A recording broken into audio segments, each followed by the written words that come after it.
ഇന്ന് ഒരുപാട് പേർക്ക് ഒത്തിരി ബുദ്ധിമുട്ടുണ്ടാക്കുന്ന ഒരു കണ്ടീഷനാണ് മലബന്ധം എന്ന് പറയുന്നത്, കോൺസ്റ്റിപ്പേഷൻ. വയറ്റിൽ നിന്ന് പോകാതിരിക്കുക എന്ന് പറയുന്ന ഒരു കണ്ടീഷൻ.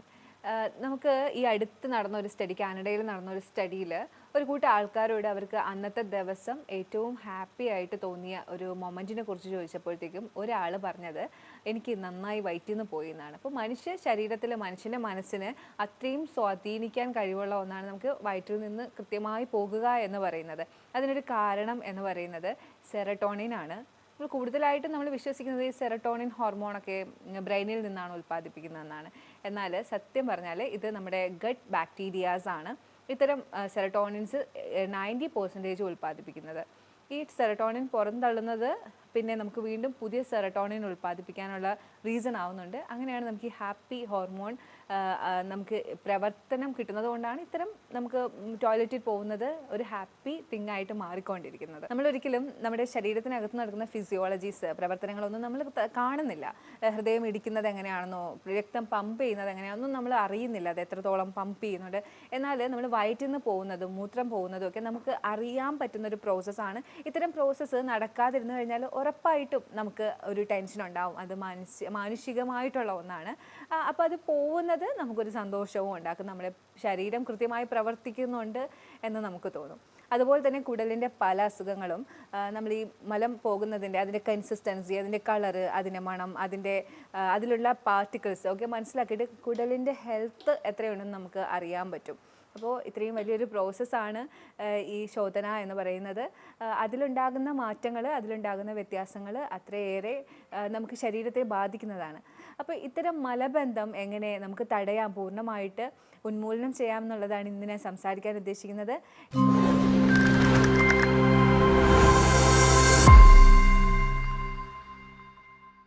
ഞാൻ doctor Amina, medical officer, Prana natural care centre. ഇങ്ങനെ വയറ്റിൽ മലം ഇങ്ങനെ കെട്ടിക്കിടക്കാനും, അതായത് കൂടുതൽ സമയം നമുക്ക് ടോയ്ലറ്റിൽ ചിലവഴിക്കേണ്ടി വരുന്നതുമായിട്ടുള്ള സാഹചര്യങ്ങൾ എങ്ങനെ ഉണ്ടാകുന്നു എന്ന് ചോദിച്ചാൽ നമ്മളൊക്കെ തന്നെയാണ് ഇതിന് കാരണം ഉണ്ടാക്കുന്നത്. കൂടുതലായിട്ട് നമ്മുടെ ഭക്ഷണക്രമം, നല്ല ഫൈബർ ഇല്ലാത്ത ഫുഡ് കഴിക്കുക, പ്രോട്ടീൻ കൂടുതലുള്ളതും കാർബോഹൈഡ്രേറ്റ് ഉള്ളത് എന്നാൽ ഫൈബർ ഇല്ലാത്ത ഫുഡ് കഴിക്കുക. ഞാൻ ഫൈബറിനെ കുറിച്ച് പറയുമ്പോൾ ഫൈബറാണ് നമ്മുടെ കുടലിൽ, അതായത് നമ്മുടെ ദഹന വ്യവസ്ഥയിൽ ഒരു ചൂലായിട്ടാണ് പ്രവർത്തിക്കുന്നത്.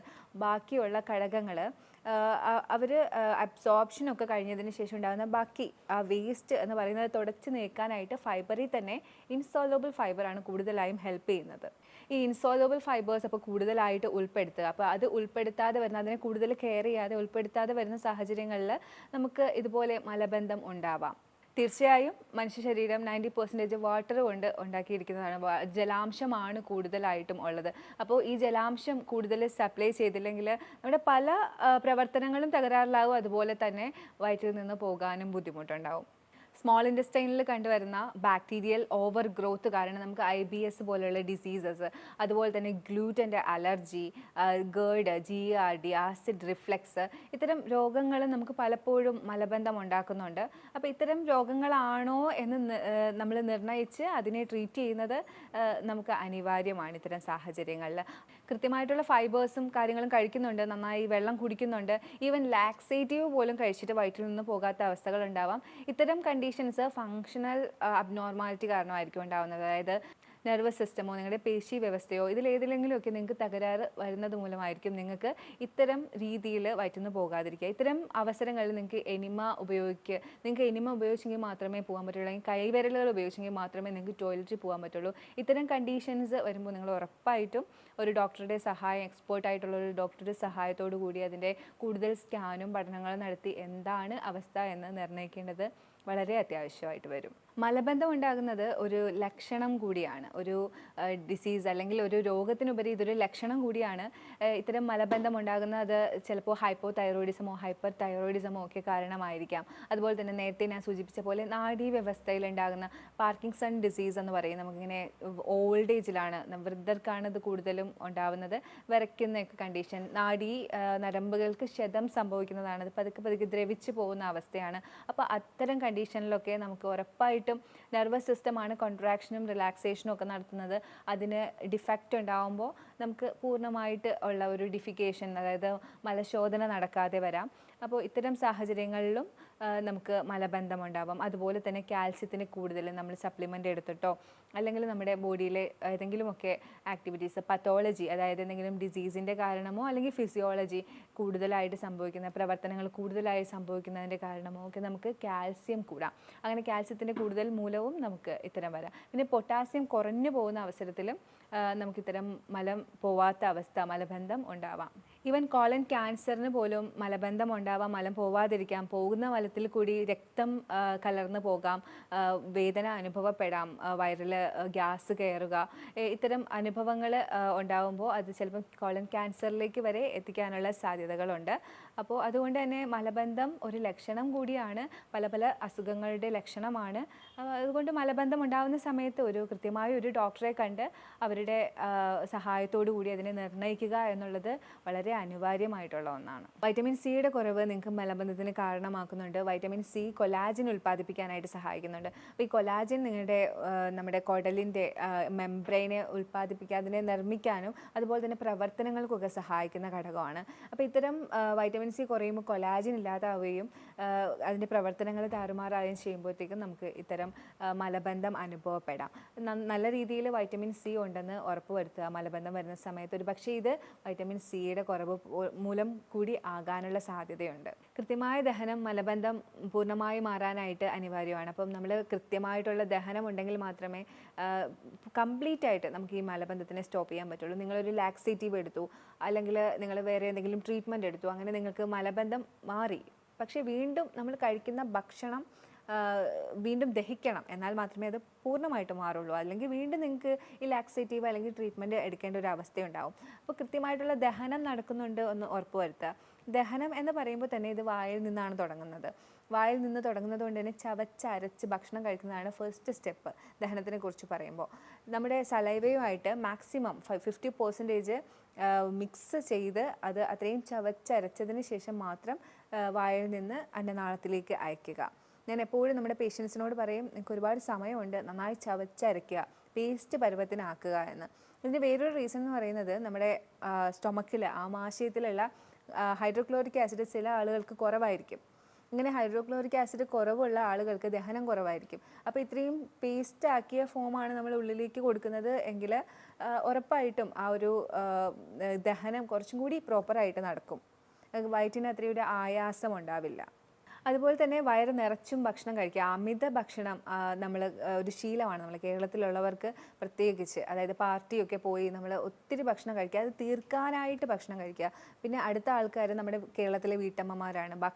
കിച്ചണിലുള്ള ഭക്ഷണം തീർക്കാനായിട്ട് അവർക്ക് വേണ്ടെങ്കിൽ കൂടി അവർ ആ ഭക്ഷണങ്ങളെല്ലാം ഉള്ളിലാക്കും. അപ്പോൾ അമിത ഭക്ഷണം എന്നാണ് ഇതിന് പറയുന്നത്. നമ്മളെപ്പോഴും പറയുന്നത് ഒരു കുടലിലെ നമ്മുടെ ആമാശയത്തിലെ 1/4 ഭാഗം ഒഴിച്ചിടണം എന്നാണ് പറയുന്നത്. നിങ്ങളൊന്ന് ഓർത്ത് നോക്കുക, ഒരു കുപ്പിക്കകത്ത് നിറയെ നിറച്ചും വെള്ളം എടുത്തിട്ട് അത് അങ്ങോട്ടും ഇങ്ങോട്ടും ആക്കുകയാണെങ്കിൽ അത് അങ്ങോട്ടും ഇങ്ങോട്ടും മിക്സ് ആവില്ല. അതുപോലെ തന്നെയാണ് നമ്മുടെ ആമാശയവും. അതിൻ്റെ ഒരു 1/4 ഭാഗം നിങ്ങൾ ഫ്രീ ആക്കിയെങ്കിൽ മാത്രമേ അതിന് ആ ഒരു മിക്സ് ആവാൻ പറ്റുള്ളൂ. ആ ഹൈഡ്രോക്ലോറിക് ആസിഡുമായിട്ട് മിക്സായി കൈം എന്ന് പറയുന്ന ഒരു പദാർത്ഥം രൂപപ്പെടുകയുള്ളൂ. അല്ലെങ്കിൽ എല്ലാ ഭാഗവും മിക്സായി ആ ഒരു ഡൈജഷൻ ദഹനം പ്രോപ്പറായി നടക്കില്ല. അങ്ങനെ നടക്കാതെ വരുമ്പോഴാണ് ഇൻഡൈജഷൻ വന്ന് ഫുഡ് പാർട്ടിക്കിൾസ് അങ്ങനെ അവശേഷിച്ച് പിന്നെ അവിടെ സ്റ്റിക്ക് ഓൺ ആയി, പിന്നെ അതൊരു അൾസറായി അത്തരം ഒരു ഇതിലേക്ക് പോകുന്നത്. അപ്പോൾ അതുകൊണ്ട് ഒരു ഭാഗം ഒഴിച്ചിടാൻ ശ്രമിക്കുക. അങ്ങനെ നിറച്ച് ഭക്ഷണം കഴിക്കാതിരിക്കുക. പിന്നെ നമ്മൾ എപ്പോഴും ശ്രദ്ധിക്കേണ്ട ഒരു കാര്യമാണ് കൃത്യസമയത്ത് നമ്മൾ ഭക്ഷണം കഴിക്കുക എന്ന് പറയുന്നത്. നമ്മുടെ ബോഡി ഒരു ബയോളജിക്കൽ ക്ലോക്കിൻ്റെ ധൃതത്തിലാണ് എല്ലാ പ്രവർത്തനങ്ങളും നടക്കുന്നത്. ഇപ്പോൾ ഒരു ദിവസം നിങ്ങൾ 1 മണിക്ക് ഭക്ഷണം കഴിച്ചു, പിറ്റേ ദിവസം 2 മണി, പിറ്റേ ദിവസം നിങ്ങൾക്ക് 2 മണിക്കും കഴിക്കാൻ സമയമില്ല, അപ്പോൾ 3 മണി. അങ്ങനെ ആകുമ്പോൾ നിങ്ങളുടെ ബോഡി എപ്പോഴും കൺഫ്യൂസ്ഡ് ആയിരിക്കും. നിങ്ങൾ ഇപ്പോൾ ഒരു ദിവസം 1 മണിക്ക് കഴിച്ചു, പിറ്റേ ദിവസം 1 മണിക്ക് കഴിച്ചെങ്കിൽ 3-ാമത്തെ ദിവസം നിങ്ങൾ 1 മണിക്ക് തന്നെ ഭക്ഷണം കഴിക്കുകയാണെങ്കിൽ നിങ്ങളുടെ ബോഡി അപ്പോൾ ഹൈഡ്രോക്ലോറിക് ആസിഡ് സെക്രീറ്റ് ചെയ്തിരിക്കും. അങ്ങനെ ആകുമ്പോൾ നിങ്ങൾക്ക് പെട്ടെന്ന് ഈ ദഹനം നന്നായി നടക്കാനായിട്ട് ഹെൽപ്പ് ചെയ്യും. അറ്റ് ദ സെയിം ടൈം അന്ന് നിങ്ങൾ സമയം മാറ്റുവാണെങ്കിൽ ഹൈഡ്രോക്ലോറിക് ആസിഡ് നന്നായി സെക്രീറ്റ് ആവില്ല. അപ്പോൾ ഇത്തരം സമയത്തിനൊരു കൃത്യനിഷ്ഠ കൊടുക്കുക. നമ്മുടെ എല്ലാവരുടെയും ബോഡി ബയോളജിക്കൽ ക്ലോക്ക് വെച്ചിട്ടാണ് എല്ലാ പ്രവർത്തനങ്ങളും നടക്കുന്നത്. അപ്പോൾ ഇത്തരം കാര്യങ്ങളിൽ കൂടി നിങ്ങൾ നന്നായി ശ്രദ്ധിക്കുക. കഴിക്കുന്ന ഭക്ഷണം എപ്പോഴും നമുക്ക് ദഹിക്കാനായിട്ട് എളുപ്പമുള്ള ഭക്ഷണം കഴിക്കുക, നന്നായി വേവിച്ച ഭക്ഷണം കഴിക്കുക. അതുപോലെ തന്നെ നല്ല കാർബോഹൈഡ്രേറ്റ്, കോംപ്ലക്സ് കാർബോഹൈഡ്രേറ്റ് എന്നാണ് പറയുന്നത്. നമുക്ക് ബോഡിക്ക് ആവശ്യമായിട്ടുള്ള കാർബോഹൈഡ്രേറ്റ് ഫ്രൂട്ട്സും വെജിറ്റബിൾസും, പിന്നെ നിങ്ങൾക്ക് ആൽക്കലിക് ആയിട്ടുള്ള വെജിറ്റബിൾസ്, നാരുകളടങ്ങിയ ഫ്രൂട്ട്സ്, ഹോൾ ഫ്രൂട്ട്സ്, ഇത്തരത്തിലുള്ള ഭക്ഷണങ്ങൾ കൂടുതൽ കഴിക്കുക. അപ്പോൾ നിങ്ങൾക്ക് ദഹനത്തിന് കൂടുതൽ ഇത് സഹായകമാവും. ഒരുപാട് സ്ട്രെസ്സ് എടുക്കാതിരിക്കുക. എപ്പോഴും പറയുന്നത് പോലെ ഗട്ട് ബ്രെയിൻ ആക്സിസ് വർക്ക് ചെയ്ത് നിങ്ങൾക്ക് സ്ട്രെസ് എടുക്കുന്ന സമയത്ത് ഡൈജഷൻ നടക്കില്ല. അതായത് നമ്മുടെ സ്റ്റൊമക്കുമായിട്ട് കണക്റ്റഡ് ആണ്, വേഗസ് നെർവ് കണക്റ്റഡ് ആണ്. കുറച്ചൊന്ന് അപ്പോൾ പ്രവർത്തനങ്ങൾ കുറച്ച് സ്ലോ ഡൗൺ ആവും, ദഹനം നന്നായി നടക്കില്ല സ്ട്രെസ് എടുക്കുന്ന സമയത്ത്. അതുകൊണ്ട് സ്ട്രെസ്സ് ഫാക്ടേഴ്സ് എപ്പോഴും ഒഴിവാക്കുക. കൃത്യമായ ദഹനം നടക്കാനും അതുപോലെ കൃത്യമായി വയറ്റിൽ നിന്ന് പോകാനും ഒക്കെ നമുക്ക് കുറച്ച് കാര്യങ്ങൾ ശ്രദ്ധിക്കാനുണ്ട്. എപ്പോഴും നമ്മൾ എടുക്കുന്ന ഫുഡിൻ്റെ ക്വാണ്ടിറ്റി, അതിൽ കൂടുതൽ പ്രോട്ടീൻസും കാർബോഹൈഡ്രേറ്റും മാത്രമാണെങ്കിൽ നമുക്ക് വയറ്റിൽ നിന്ന് നന്നായി പോകില്ല. ഞാൻ നേരത്തെ പറഞ്ഞതുപോലെ ഇൻസോലബിൾ ഫൈബേഴ്സ്, അത് നമുക്കൊരു ചൂല് പോലെയാണ് പ്രവർത്തിക്കുന്നത്. അപ്പോൾ ഈ ഇൻസോലബിൾ ഫൈബേഴ്സ് നമ്മളെപ്പോഴും കൂടുതലായിട്ട് ഉൾപ്പെടുത്തിയിരിക്കണം നമ്മുടെ ഭക്ഷണത്തിൽ. അതുപോലെ തന്നെ നന്നായി ചവച്ചരച്ച് ഭക്ഷണം കഴിക്കുന്നത് നിങ്ങൾക്ക് കൂടുതൽ ആയാസമില്ലാതെ ദഹനം നടക്കാനായിട്ട് ഹെൽപ്പ് ചെയ്യും. ടെൻഷനും സ്ട്രെസ്സും ഒക്കെ നന്നായി കുറയ്ക്കുക ഈ അവസരത്തിൽ. അതുപോലെ തന്നെ നിങ്ങൾ ടോയ്ലറ്റിൽ പോകുമ്പോൾ പൊസിഷൻ എപ്പോഴും ശ്രദ്ധിക്കുക. ടോയ്ലറ്റിൽ പോകുമ്പോൾ നിങ്ങൾ ഇരിക്കുന്ന പൊസിഷൻ എപ്പോഴും സ്ട്രൈറ്റ് ആയിട്ടിരിക്കുക. കാലുകൾ അരയ്ക്ക് മുകളിലേക്ക് പൊക്കി വെക്കുക, ഉപ്പൂറ്റി താഴെന്ന് ഉയർത്തി വെക്കുക. ഈ ഒരു പൊസിഷൻ നിങ്ങളുടെ മസിലുകളെ റിലാക്സ് ചെയ്യും. അത് നിങ്ങൾക്ക് ടോയ്ലറ്റിൽ പോകാനായിട്ട് കൂടുതൽ റിലാക്സ് ആയിട്ട് പോകാനായിട്ട് നിങ്ങൾക്ക് ഹെൽപ്പ് ചെയ്യും. വർഷങ്ങളായിട്ട് ഇങ്ങനെ മലം പോകാതെ കെട്ടിക്കിടക്കുന്ന ആളുകൾ ഒരുപാടുണ്ട്. അപ്പോൾ ഇങ്ങനെ വർഷങ്ങളായിട്ട് കെട്ടിക്കിടക്കാനായിട്ടുള്ള കാരണം കൃത്യമായി പറഞ്ഞു കഴിഞ്ഞാൽ നിങ്ങൾ അതിനെ ശ്രദ്ധിക്കാതിരുന്നത് തന്നെയാണ്. ആദ്യം തന്നെ മലം കെട്ടിക്കിടക്കുന്നതല്ലായിരിക്കും നിങ്ങളുടെ തുടക്കം എന്ന് പറയുന്നത്. ആദ്യം നിങ്ങൾക്ക് ഗ്യാസ് രൂപപ്പെടും, പിന്നെ നിങ്ങൾക്ക് വ്രണങ്ങൾ രൂപപ്പെടും, പിന്നെ പതുക്കെയാണ്. അപ്പോൾ അതൊക്കെ ചിലപ്പം നല്ല അണുക്കളുടെ കുറവ് കൊണ്ടായിരിക്കും. ഇതൊന്നും നിങ്ങൾ ഇരിക്കാതെ ഇങ്ങനെ പോകുമ്പോഴാണ് നിങ്ങൾക്ക് പതുക്കെ അത് പോകാതെ വരുന്നൊരവസ്ഥ ഉണ്ടാവുന്നത്. അപ്പോൾ കൃത്യമായിട്ട് അതിനെ നോട്ടീസ് ചെയ്ത് നല്ല ഡോക്ടറിൻ്റെ സഹായം തേടുകയാണെങ്കിൽ അത് നിങ്ങൾക്ക് പരിഹരിക്കാവുന്നതേ ഉള്ളൂ. ഇത്തരം കെട്ടിക്കിടക്കുന്ന അവസ്ഥകൾ പരിഹരിക്കാനായിട്ട് എപ്പോഴും പെട്ടെന്ന് തന്നെ ഒരു സഹായം തേടുന്നത് വളരെ നല്ലതാണ്. ദഹനം പ്രോപ്പറായി നടക്കാനും വയറ്റിൽ നിന്ന് പോകാനുമായിട്ടുള്ള ഒറ്റമൂലികളെ കുറിച്ചാണ് ഞാൻ സംസാരിക്കുന്നത്. ദഹനം പ്രോപ്പറായിട്ട് നടക്കാനായിട്ട് നമുക്ക് അയമോദകം, കരിഞ്ജീരകം, ഉലുവ ഇവ പൊടിച്ച് സൂക്ഷിച്ച് കഴിക്കാവുന്നതാണ്. ഇത് പറയുമ്പോഴും ഞാൻ കൂടെ പറയുകയാണ്, ഇത്തരം മെഡിക്കേറ്റഡ് ആയിട്ടുള്ള കാര്യങ്ങൾ കഴിക്കുമ്പോൾ നിങ്ങളൊരു ചെറിയ ഗ്യാപ്പ് എടുക്കുക. ഒരു വാഷ് ഔട്ട് പീരീഡ് എന്ന് പറയുന്നത് 10 ദിവസം കഴിച്ചു കഴിഞ്ഞിട്ട് ഒരു കുറച്ച് ദിവസം ഗ്യാപ്പ് എടുത്തിട്ട് മാത്രമേ കഴിക്കാൻ പാടുള്ളൂ. ഇനി നിങ്ങളുടെ പ്രശ്നം പരിഹരിക്കപ്പെട്ടുവെങ്കിൽ അത് കഴിക്കാതിരിക്കുക. കാര്യം ഇത്തരം മെഡിക്കേറ്റഡ് ആയിട്ടുള്ള കാര്യങ്ങൾ, അത് ജ്യൂസ് ആയാലും ഇത്തരം പൊടികളായാലും ഇങ്ങനെ കണ്ടിന്യൂസ് ഉപയോഗിച്ചുകൊണ്ടിരിക്കുമ്പോൾ നിങ്ങൾക്ക് ശരീരത്തിൽ ഇതിൻ്റെ കണ്ടൻറ്റ് കൂടാനായിട്ടുള്ള സാധ്യതകളുണ്ട്. അപ്പോൾ അത് പ്രത്യേകം ശ്രദ്ധിക്കുക. ഇനി ഉലുവയുടെ പൊടി അലോൺ അത് അങ്ങനെ കഴിക്കുന്നതും നിങ്ങൾക്ക് വളരെ ഉപകാരമാണ്. കാര്യം ഇതിനകത്ത് ഇൻസോലബിൾ ഫൈബേഴ്സ് ആണുള്ളത്. നിങ്ങൾക്കത് നമ്മുടെ വയറ്റിൽ കെട്ടിക്കിടക്കുന്നതൊക്കെ മൂവ് ചെയ്യാനായിട്ട് ഇത് ഹെൽപ്പ് ചെയ്യും. എപ്പോഴും നമ്മൾ പേഷ്യൻസിന് എഴുതുന്നതാണ്, നമ്മൾ കൊടുക്കുന്ന ഒന്നാണ് പപ്പായ എന്ന് പറയുന്നത്. പപ്പായ അതിലടങ്ങിയിരിക്കുന്ന പാപ്പയിനും അതിൻ്റെ ആൻറ്റി ഓക്സിഡൻസും അതുപോലെ തന്നെ അതിൻ്റെ ഒരു ആൻറ്റി ഹെൽമൻറ്റിക് പ്രോപ്പർട്ടിയൊക്കെ ഉണ്ട്. വേംസിനെയൊക്കെ അത് ഇങ്ങനെ നശിപ്പിച്ച് കളയുന്ന ഒരു പ്രോപ്പർട്ടിയാണ്. അപ്പോൾ പപ്പായ കഴിക്കുന്നതിലൂടെ നമുക്ക് നന്നായിട്ട് വയറ് ക്ലീൻ ചെയ്യാൻ കഴിയും. അപ്പോൾ പപ്പായ നന്നായി കഴിക്കുക ഇത്തരം പ്രശ്നങ്ങളുള്ളവർ. വെണ്ടയ്ക്ക വളരെ ഉപയോഗകരമാണ്. ഇൻസോലബിൾ ഫൈബറും മറ്റുള്ള ഫൈബേഴ്സും ഒക്കെ കൂടുതലുള്ള ഒന്നാണ് വെണ്ടയ്ക്ക. അപ്പോൾ വെണ്ടയ്ക്ക കഴിക്കുന്നതിലൂടെയും നിങ്ങൾക്ക് വയറ്റിൽ നിന്ന് പോകാൻ ഹെൽപ്പ് ചെയ്യും. ചൂടുവെള്ളം ബെഡ് ടൈമിൽ കുടിക്കുന്നത്, ബെഡ് ടൈമിൽ നമ്മൾ എണീറ്റ് വരുമ്പോൾ ചൂടുവെള്ളം സിപ്പ് ചെയ്യുന്നത് വയറ്റിൽ നിന്ന് പോകാനായിട്ട് നിങ്ങളെ ഹെൽപ്പ് ചെയ്യും. അതുപോലെ തന്നെ 1/2 ഗ്ലാസ് വെള്ളത്തിൽ കുറച്ച് നാരങ്ങാനീരും കുറച്ച് ആവണക്കെണ്ണ, അത് നിങ്ങൾ എരണ്ട തൈലം എന്ന് തന്നെ ചോദിച്ച് മേടിക്കുക. ഉള്ളിലേക്ക് എടുക്കാനായതുകൊണ്ട് ആയുർവേദ ഷോപ്പിൽ നിന്ന് എരണ്ട തൈലവും അതിൻ്റെ കൂടെ നിങ്ങൾ കുറച്ച് ഉപ്പും മിക്സ് ചെയ്ത് നിങ്ങൾ വെറും വയറിൽ കുടിക്കുവാണെങ്കിൽ നിങ്ങൾക്ക് വയറ്റിൽ നിന്ന് പോകാനായിട്ട് അത് സഹായിക്കും. ഇങ്ങനെയുള്ള കാര്യങ്ങൾ എന്നും കഴിക്കണം എന്നല്ല പറയുന്നത്. 1-2 ദിവസം കഴിച്ചിട്ട് നിങ്ങൾക്ക് വയറ്റിൽ നിന്ന് പോകുന്നില്ല എന്നുണ്ടെങ്കിൽ പിന്നെ അത് ചെയ്യാതെ ഇരിക്കുക. അതിൻ്റെ കണ്ടൻറ്റ് പിന്നെ നിങ്ങളുടെ ബോഡിയിൽ കൂടും എന്നും കഴിച്ചുകൊണ്ടിരിക്കുകയാണെങ്കിൽ. ഇത്തരം അവസരങ്ങളിൽ മനസ്സിലാക്കേണ്ടത് നമ്മുടെ അടിസ്ഥാന കാരണം ഇതല്ല എന്നുള്ളതാണ്. അപ്പോൾ അടിസ്ഥാന കാരണം മനസ്സിലാക്കാനായിട്ട് ഒരു ഡോക്ടറിൻ്റെ സഹായം, ഒരു എക്സ്പേർട്ടിൻ്റെ സഹായം ഇങ്ങനെ മനസ്സിലാക്കി കഴിഞ്ഞാൽ നിങ്ങൾ തേടണം.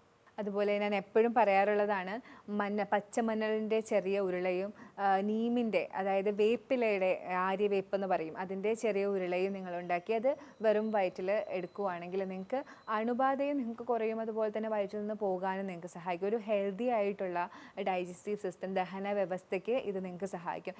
അതിൻ്റെ കൂടെ ഞാൻ വീണ്ടും പറയുകയാണ്, ഇത്തരം സാധനങ്ങൾ നിങ്ങൾ ഒരിക്കലും കണ്ടിന്യൂസ് കഴിക്കാതിരിക്കുക. ഒരു ഗ്യാപ്പ്, ഒരു വാഷ് ഔട്ട് പീരീഡ് എപ്പോഴും ഫോളോ ചെയ്യുക. കരിക്കിൻ്റെ വെള്ളം വളരെ നല്ലതാണ്. പക്ഷേ അതും എന്നും അത് എസ്പെഷ്യലി വയസ്സായവരൊന്നും എല്ലാ ദിവസവും എടുക്കാതിരിക്കുക. പൊട്ടാസ്യത്തിൻ്റെ ലെവൽ ചിലപ്പോൾ കൂടും. കൃത്യമായിട്ടുള്ള ഒരു ഗൈഡൻസിൻ്റെ കീഴിൽ വേണം ഇങ്ങനത്തെ കാര്യങ്ങളൊക്കെ ചെയ്യുമ്പോൾ നിങ്ങൾ പ്രത്യേകം ശ്രദ്ധിക്കുക. ഒരു ഡോക്ടറുടെ അഭിപ്രായം ചോദിച്ചിട്ട് തന്നെ ഇത്തരം കാര്യങ്ങൾ ചെയ്യുക. അപ്പോൾ കരിക്കിൻ്റെ വെള്ളമൊക്കെ നല്ല സഹായകമാണ് മലം പുറത്തു പോകാനും നമ്മുടെ ദഹന വ്യവസ്ഥയെ ക്ലിയർ ചെയ്യാനും. പക്ഷേ ശ്രദ്ധിച്ച് മാത്രം ചെയ്യുക.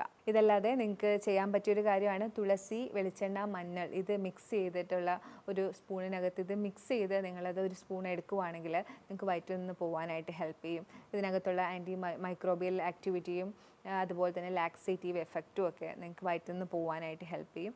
അപ്പോൾ ഇത്തരം കാര്യങ്ങളൊക്കെ ചെയ്തിട്ടും നിങ്ങൾക്ക് വയറ്റിൽ നിന്ന് പോകുന്നില്ല എന്നുണ്ടെങ്കിൽ ഉറപ്പായിട്ടും ഒരു ഡോക്ടറുടെ സഹായം തേടണം. കാര്യം ചിലപ്പോൾ അത് നെർവസ് റിലേറ്റഡോ അല്ലെങ്കിൽ നിങ്ങളുടെ പേശി സംബന്ധമായിട്ടുള്ള കാര്യങ്ങളോ ഒക്കെ ആയിരിക്കാം. വെറും ഒരു സിമ്പിളായിട്ടുള്ള ഒരു മലബന്ധമായിരിക്കില്ല. അപ്പോൾ നിങ്ങൾ കൃത്യമായിട്ട് ഒരു ഡോക്ടറുടെ സഹായം തേടി അതിനെ പരിഹരിക്കാൻ ശ്രമിക്കണം.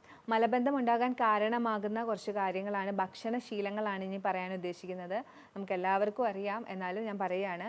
കൂടുതലായിട്ടും കാർബോഹൈഡ്രേറ്റും പ്രോട്ടീനും കഴിക്കുക, ഇൻസോലബിൾ ഫൈബേഴ്സ് കുറച്ച് കഴിക്കുക. ഇത്തരം അവസരങ്ങളിൽ നിങ്ങൾക്ക് വയറ്റിൽ നിന്ന് പോകാതെ വരും. അതുപോലെ തന്നെ പ്രോസസ്ഡ് ജങ്ക് ഫുഡൊക്കെ ഒരുപാട് കഴിക്കുക. നിങ്ങളെപ്പോഴും നിങ്ങളുടെ കിച്ചൺ, നമ്മുടെ കിച്ചണാണ് നമ്മുടെ ആരോഗ്യത്തിൻ്റെ കലവറ എന്ന് പറയുന്നത്. ആ കിച്ചണിൽ നമുക്ക് ഹെൽത്തിന് ആവശ്യമായിട്ടുള്ള സാധനങ്ങൾ കൂടുതൽ സൂക്ഷിക്കുക. നല്ല vegetables, fruits, dry fruits, nuts ഒക്കെ നിങ്ങൾ കൂടുതൽ സൂക്ഷിക്കുക. അപ്പോൾ നിങ്ങൾക്ക് കുറച്ച് പ്രോസസ്ഡ് ഫുഡും ജങ്ക് ഫുഡും കഴിക്കേണ്ട എന്നല്ല പറയുന്നത്. കൂടുതലും നിങ്ങൾ ഹെൽത്തി ആയിട്ടുള്ള സാധനങ്ങൾ സ്റ്റോർ ചെയ്യുകയാണെങ്കിൽ ഉറപ്പായിട്ടും നമ്മൾ അതായിരിക്കും നമ്മുടെ ഓപ്ഷനായിട്ട് വരുന്നത്. അപ്പോൾ ചിലരൊക്കെ പറയാറുണ്ട് ഇത്തരം സാധനങ്ങൾ നമുക്ക് അഫോർഡ് ചെയ്യാൻ പറ്റില്ല, നമുക്ക് മേടിക്കാൻ പറ്റില്ല എന്ന്. എന്തൊക്കെ പറഞ്ഞാലും വിപണിയിൽ ചെറിയ വിലയ്ക്കുള്ള സാധനങ്ങളുമുണ്ട്. നിങ്ങൾക്കിപ്പം ബദാം അല്ലെങ്കിൽ ആൽമണ്ട്സ് മേടിക്കാൻ പറ്റാത്തവരാണെങ്കിൽ നിങ്ങൾക്ക് നിലക്കടല മേടിക്കാം. ഇനി നിങ്ങൾക്ക് ഫിഗ് മേടിക്കാൻ പറ്റാത്തവർക്ക് ഉണക്കമുന്തിരി മേടിക്കാം. അപ്പോൾ എല്ലാത്തിനും ഓപ്ഷനുണ്ട്. നമ്മളത് വിചാരിച്ച് കഴിഞ്ഞാൽ നടക്കാവുന്നതേ ഉള്ളൂ. ഇനി ഇതൊക്കെ മേടിക്കുകയാണെങ്കിലും നിങ്ങൾ മന്ത്ലി ഒരു 2000 ഇതിനൊക്കെ മുടക്കുന്നു.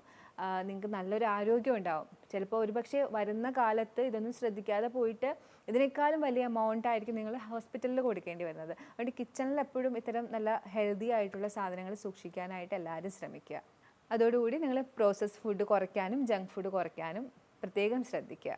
ഒരുപാട് ഷുഗർ കണ്ടൻ്റുള്ള ഭക്ഷണങ്ങൾ ഒഴിവാക്കാനായിട്ട് പ്രത്യേകം ശ്രദ്ധിക്കുക. അതുപോലെ തന്നെ മിൽക്ക് പ്രോഡക്ട്സും മിൽക്കും ചീസിലൊക്കെ നമുക്ക് ഒരുപാട് ഡീഹൈഡ്രേറ്റ് ചെയ്യുന്ന ഘടകങ്ങളുണ്ട്. അതുപോലെ തന്നെ മിൽക്ക് എല്ലാവർക്കും ചേരണം എന്നില്ല. മിക്കുള്ളവർക്കും അലർജി ഉണ്ട്. കാര്യം 12 വയസ്സ് വരെയാണ് ഈ നമുക്ക് ലാക്ടോസിനെ വിഘടിപ്പിക്കാനുള്ള ഒരു എൻസൈം നമ്മുടെ ബോഡിയിലുണ്ട്. അത് 12 വയസ്സ് വരെ ഉള്ളൂ. അതിനുശേഷം നമ്മൾ ചായ കുടിക്കുന്നുണ്ട്, എല്ലാം കുടിക്കുന്നുണ്ട്. പക്ഷേ പലർക്കും ഇത്തരം അലർജികൾ പ്രസൻ്റ് ആണ്. അപ്പോൾ അത്തരം അലർജി ഉണ്ട്. നിങ്ങൾ പാല് കുടിക്കുമ്പോൾ നിങ്ങൾക്ക് ഗ്യാസ് കയറുന്നുണ്ട്, അല്ലെങ്കിൽ പുറത്ത് ഇച്ചിങ് ഉണ്ട്, എന്തെങ്കിലും ബുദ്ധിമുട്ടുകളുണ്ട്, വയറുവേദനയുണ്ട്, കുടിക്കാതെ ഇരിക്കുക. അതുപോലെ തന്നെ ഗ്ലൂട്ടൻ അലർജി ഉള്ളവരാണെങ്കിൽ വീറ്റ് കംപ്ലീറ്റ് ആയിട്ട് ഒഴിവാക്കുക. ഇങ്ങനെയുള്ള കാര്യങ്ങൾ ഒഴിവാക്കി കഴിഞ്ഞാൽ നിങ്ങൾക്ക് മാക്സിമം മലബന്ധത്തിൽ നിന്ന് നല്ല ഒരു ആശ്വാസം തന്നെ ഉണ്ടാവും. ഇനി ഇതൊക്കെ ചെയ്തിട്ട് നിങ്ങൾക്ക് ഒരു ഫലവും കാണുന്നില്ലെങ്കിൽ നേരത്തെ പറഞ്ഞ പോലെ നല്ലൊരു സ്പെഷ്യലിസ്റ്റിനെ കാണുക, നല്ലൊരു എക്സ്പേർട്ട് ആയിട്ടുള്ളൊരു ഡോക്ടറിനെ കണ്ട് അവരുടെ അഭിപ്രായം അന്വേഷിക്കുക, ടെസ്റ്റുകൾ ചെയ്ത് നോക്കുക, എന്താണ് അടിസ്ഥാന കാരണം എന്ന് തന്നെ മനസ്സിലാക്കുക.